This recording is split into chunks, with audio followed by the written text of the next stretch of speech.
Meskipun ada sekitar 650 doa yang tercatat di dalam Alkitab, tidak satu pun dari mereka dapat menandingi doa imam besar Tuhan kita di dalam Yohanes 17.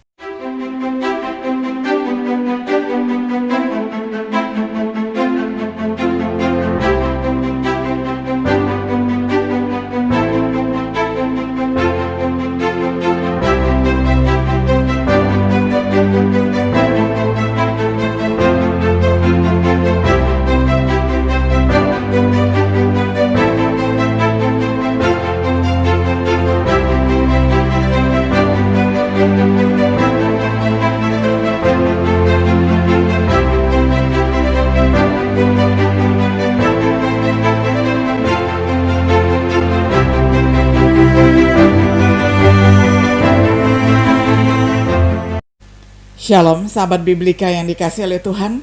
Sungguh senang kita dapat berjumpa kembali di dalam acara refleksi sahabat Biblika. Pada hari ini kita tiba pada episode yang ke-27 di dalam serial pembahasan kitab Injil Yohanes dengan tema Doa Terbesar yang Pernah Didoakan. Pembacaan firman Tuhan dari Injil Yohanes pasal 17 ayat pertama hingga ayat yang ke-26. Saya akan bacakan untuk kita semuanya di dalam terjemahan sederhana Indonesia. Sesudah Yesus mengatakan semua itu kepada kami murid-muridnya, dia memandang ke langit dan berdoa, Bapa, sekarang sudah tiba waktunya. Muliakanlah aku melalui apa yang akan terjadi kepada anakmu ini. Dengan begitu aku juga akan memuliakan engkau. Karena Bapa sudah memberikan kepadaku kuasa atas semua orang, supaya aku bisa memberikan hidup yang kekal kepada setiap orang yang sudah engkau serahkan kepadaku. Mengingat doa Yesus itu, saya, Yohanes, juga berdoa kepada Allah. Bapa, memang benar, inilah jalan untuk menerima hidup yang kekal, untuk mengenal engkau, yaitu satu-satunya Allah yang benar, dan mengenal Kristus Yesus yang engkau utus ke dunia ini. Kata Yesus lagi dalam doanya, Bapa, aku sudah memuliakan engkau di dunia ini dengan mengerjakan semua tugas yang engkau berikan kepadaku untuk dilakukan. Sekarang tugas itu sudah selesai. Jadi biarlah Bapa membawa aku kembali ke dalam kemuliaan yang sudah kita nikmati bersama sebelum dunia ini diciptakan. Aku sudah memperkenalkan Bapa kepada orang-orang ini. Dulu mereka berpihak kepada orang-orang duniawi, tetapi Engkau memberikan mereka kepadaku. Mereka memang adalah milikku, tetapi Bapa sudah menyerahkan mereka kepadaku. Dan sekarang mereka sudah taat kepada ajaran-Mu yang aku sampaikan. Sekarang mereka tahu bahwa semua yang aku lakukan dan ajarkan berasal dari Bapa, karena aku sudah menyampaikan ajaran yang Engkau berikan kepadaku, dan mereka sudah menerima semuanya. Sekarang mereka tahu bahwa aku benar-benar datang dari Bapa, dan mereka percaya bahwa Engkaulah yang mengutus aku. Kini aku berdoa secara khusus untuk mereka. Doaku ini bukan untuk orang-orang duniawi yang menolak mengikuti ajaran-Mu, tetapi aku berdoa untuk orang-orang yang sudah Bapa berikan kepadaku, karena mereka adalah milikku. Semua yang aku miliki adalah milik Bapa, dan semua yang Bapa miliki adalah milikku juga. Jadi pengikut-pengikutku ini adalah milik kita bersama. Melalui merekalah aku sedang dimuliakan. Tetapi sekarang aku tidak lagi tinggal dengan mereka di dunia ini, karena aku akan segera kembali kepadamu. Bapa yang kudus, lindungilah mereka dengan kekuatan-Mu, yaitu kekuatan yang sudah Bapa berikan kepadaku. Dengan begitu mereka akan menjadi satu, sama seperti Engkau dan aku adalah satu. Selama aku bersama dengan mereka di dunia ini, aku sudah menjaga dan melindungi mereka dengan seluruh kekuatan yang sudah Bapa berikan kepadaku, supaya tidak ada yang binasa. Hanya seorang saja dari mereka yang akan binasa, yaitu dia yang sudah ditentukan untuk binasa. Dengan begitu, terpenuhilah apa yang sudah tertulis dalam firman-Mu. Sekarang aku akan segera kembali kepadamu. Oleh karena itu, semua hal ini aku doakan sewaktu aku masih berada di dunia, supaya pengikut-pengikutku ini bisa mengetahui doaku, dan mereka selalu penuh dengan sukacita dalam segala keadaan. Biarlah sukacita mereka masing-masing sama seperti sukacitaku. Mereka sudah menerima ajaran-Mu yang aku sampaikan kepada mereka. Itu sebabnya orang-orang duniawi membenci mereka, karena mereka tidak berpihak kepada orang-orang duniawi, sama seperti aku. Aku tidak meminta supaya Engkau mengambil mereka dari dunia ini, tetapi supaya Bapa melindungi mereka dari serangan si jahat, yaitu iblis. Sebab mereka tidak berpihak kepada orang-orang dunia ini, sama seperti aku juga tidak berpihak kepada orang-orang dunia ini. Buatlah mereka menjadi milik-Mu yang khusus melalui ajaran benar. Semua firman-Mu adalah ajaran benar. Sebagaimana Bapa mengutus aku ke dunia ini, begitu juga aku akan mengutus mereka ke seluruh dunia. Ya Bapa, sekarang aku sungguh-sungguh menyerahkan diriku kepadamu, dan aku melakukan itu bagi mereka, supaya mereka juga menjadi milik-Mu yang khusus melalui ajaran-Mu yang benar. Aku berdoa bukan untuk mereka saja, tetapi juga untuk orang-orang yang kelak percaya kepadaku karena kesaksian mereka.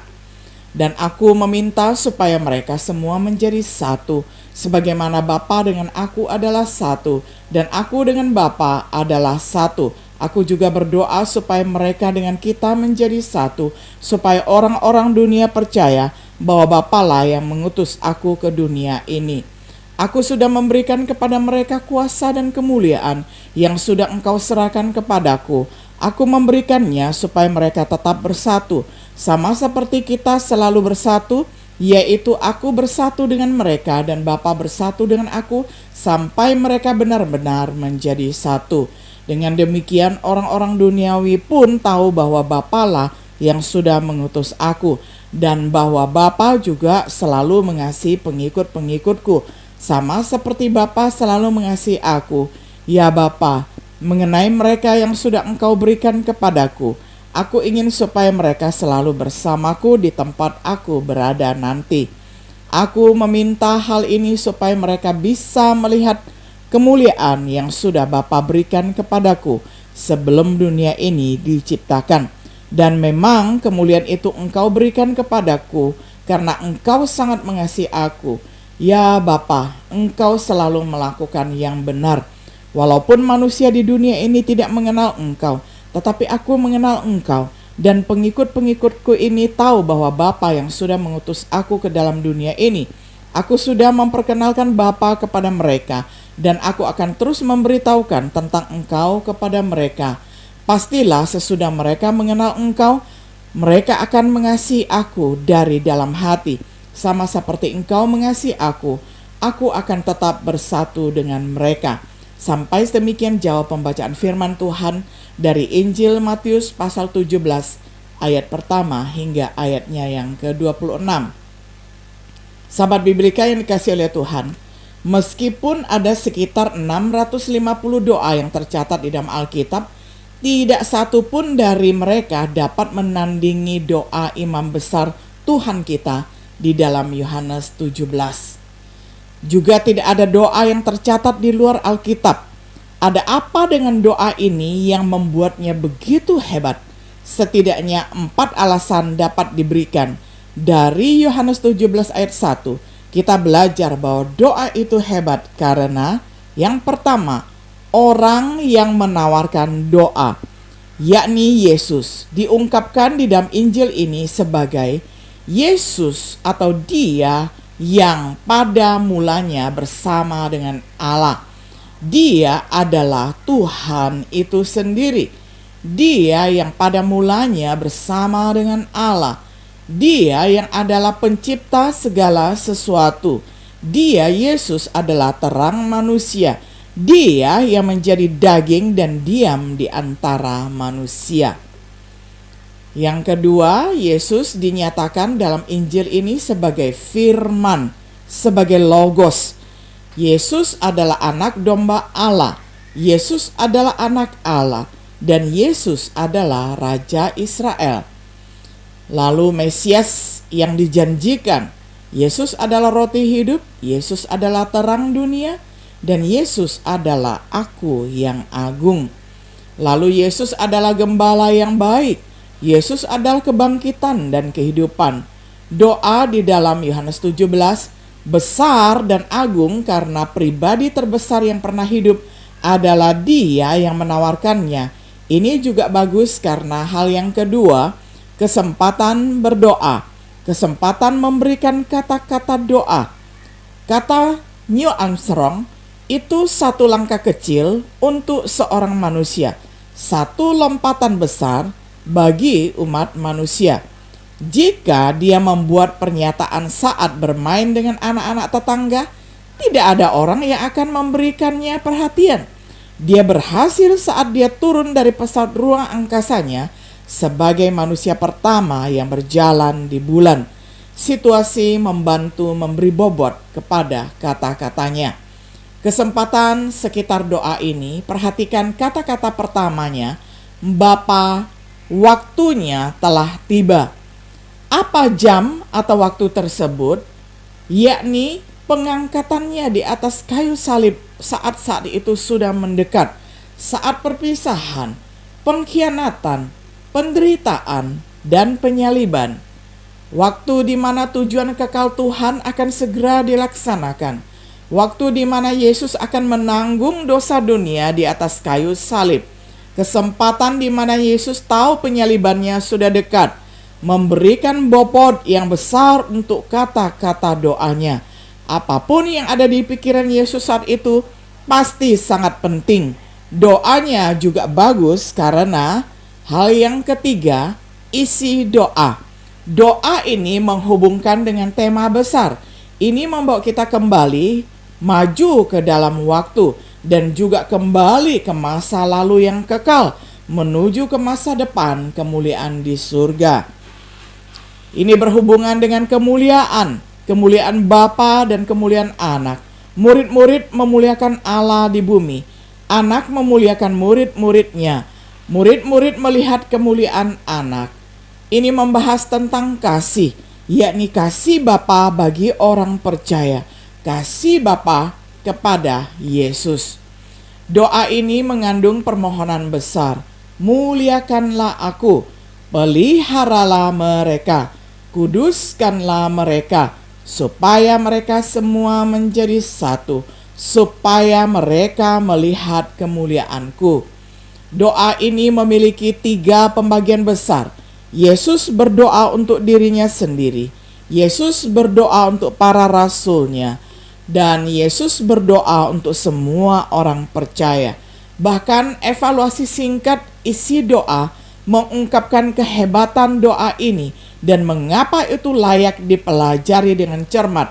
Akhirnya alasan keempat, mengapa ini adalah doa terbesar? Karena kemenangan terungkap di dalam doa. Harapan Yesus nyata berkaitan dengan dunia digunakan sebanyak 19 kali dan efeknya dapat dimiliki pada orang percaya. Kekhawatiran yang dapat dibenarkan karena kita hidup di dunia yang tertipu dibutakan oleh setan. Kita hidup di dunia yang berbahaya menjanjikan pemenuhan kepuasan, tetapi semua itu akan sia-sia dan berlalu. Kita hidup di dunia yang tercemar, menodai mereka yang menerima dunia tersebut atau ikut dunia, dan ini terbukti dengan sendirinya, terutama di dalam hal keagamaan pun banyak kepalsuan. Namun Yesus telah mengalahkan dunia, seperti yang Dia katakan kepada para rasul-Nya sebelum doa ini.